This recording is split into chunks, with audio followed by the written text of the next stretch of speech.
Do kraha ljubavi Filipa Cara i Dalile Dragojević došlo je definitivno, a kako se navodi, zavodnik iz Crkvenice ne može da se oporavi.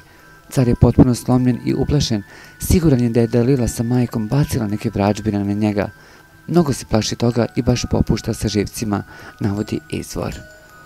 Također se navodi da su njegova majka i sestra u jako lošem stanju i da se za Filipa plaše.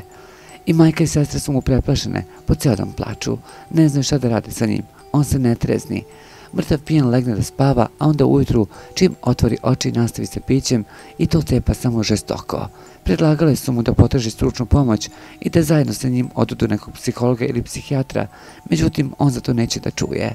Umislio je da su te vražbine jače i od medicine, pa se samo zatvara u sebe i ponavlja da mu je Dalila došla glave.